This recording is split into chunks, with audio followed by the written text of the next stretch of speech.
थानारे आउ हेबनी दुर्व्यवहार भुवनेश्वर भरतपुर थानारे कैप्टेन एवं बांधवी को दुर्व्यवहार मामला रे हाईकोर्ट रे शुणाणी होछि। राज्य सरकार स्वतंत्र एसओपी जारी करछन्ती। कोर्ट को एडवोकेट जनरल जनइछन्ती। सेना अधिकारी को थानारे व्यवहार नहीं एसओपी जारी करा जायछि। एसओपी रे गोटे कॉपी हाईकोर्ट एवं आमिकस क्यूरी को देबाकू निर्देश रही। मार्च 31 सुधा एने सबु थानारे सीसीटीवी लगाइबाकू निर्देश रही। तदंत जारी रहितबा नै हाईकोर्ट को मध्य अवगत करा जायछि। आसंता मंगलवार मामलार परवर्ती शुणाणी हेबो। अधिक आलोचना करबा जो ई कथाटी रहुछि जे विभिन्न प्रसंग जहा कि हाईकोर्ट को अवगत करा जायछि तार प्रभाव थानागुड़िक पड़े अर्थात थाना से प्रकार दुर्व्यवहार हेब ना कि कटक जर्नालेट विभूति साहू जोड़ी विभूति जो प्रश्नटी आसूची एसओपी स्वाभाविक भाव में आशा करा एसओपी आसब विशेषकर जो माने आर्मी पर्सनेल रही डिफेन्स पर्सनेल रही प्रति किभली भाव में थाना व्यवहार करूँ ये प्रसंग ये मामलाटी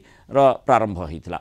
द्वितीय कथा हूँ सीसीटीवी लगे जेतु सीसीटीवी भरतपुर थाना माने तार स्थिति संपर्क में समस्ते जानते कि भाव में आलोचना प्रत्यालोचना से करागला जे सीसीटीवी सिटी थिला कहीं काढ़ी दि जाता प्रसंगटी आसला अर्थात सीसीटीवी को इंटैक्ट रखापी मार्च 31 सुधा कोर्ट निर्देश देते। अर्थात आम आशा करवा ये दुईटी स्टेप द्वारा थाना कौन प्रकार माने दुर्व्यवहार हेब ना माने बिल्कुल थाना बाबू हूँ बा थानार जो कर्मचारी से सुधुरी जी।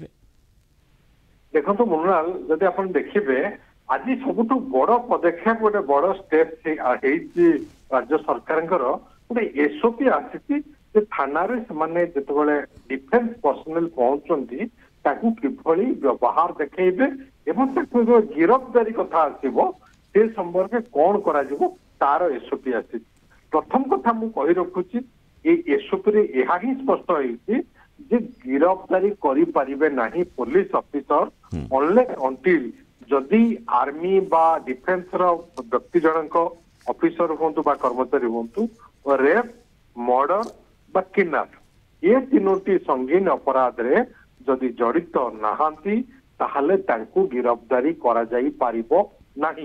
एवं देशर सुरक्षाकारी से आर्मी पर्सनेल हूँ नेवी पर्सनेल हूँ एयरफोर्स पर्सनेल हूँ जेतेबेले से थाना को जाउछंती जहा गत सेप्टेम्बर 23 तारिख में माननीय हाईकोर्ट जो निर्देशनामा देते राज्य सरकार गोटे एसओपी आणतु से एसओपी आसी 4 पृष्ठार ये जो एसओपी रे यह ही स्पष्ट होती जितेबले आर्मी बा डिफेन्स पर्सनेल थाना रे पहुंचती सम्मान दे तुरंत अभियोग ग्रहण करेंगे पुलिस अधिकारी बा कर्मचारी जरूरी भितर साहाय्य जोगाई देवे। तृतीय पॉइंट रही जो थाना पहुंचती लिखित अभियोग कले तुरंत कार्यानुष्ठान ग्रहण करा आर्मी पर्सनेल जहाँ विरुद्ध अभियोग करेंगे। चतुर्थ कथा हूँ जदि से अभियोग लिखित भाव न करी मौखिक भाव कहते तुरंत पुलिस कार्यानुष्ठान ग्रहण करिवो एवं अभियोग दाखल करने समस्त प्रकार सुजोग दिज्व ता सहित कौन प्रकार जो असुविधा होती से जगार तुरंत सहायता जोगईदेव पुलिस कर्मचारी बा पुलिस अधिकारी।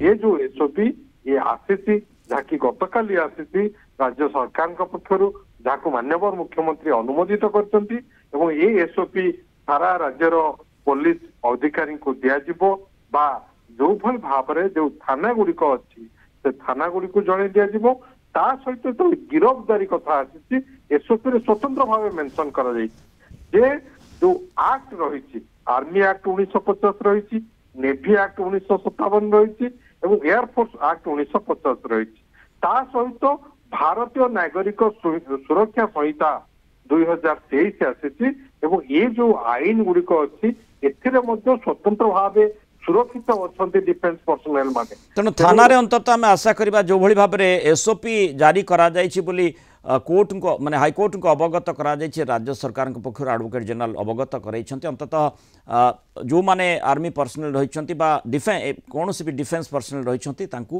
आउ दुर्व्यवहार हेब नाही तांको मामला को जेमती ग्रहण करने कथा थाना ग्रहण करा किंतु आउ गोटे कथा जमती आम आलोचना करते सीसीटीवी जेतु लगेवाई पूरा कड़ाकड़ी लगेवाई निर्देश रही मार्च 31 सुधा। तेणु ता परवर्ती समय आम आशा करवा समस्ते सबू नागरिक से भली सुविधा पाइबे तेणु थाना सुधुरी जीव ये आशा रही। बहुत धन्यवाद विभूति आलोचन आम रही।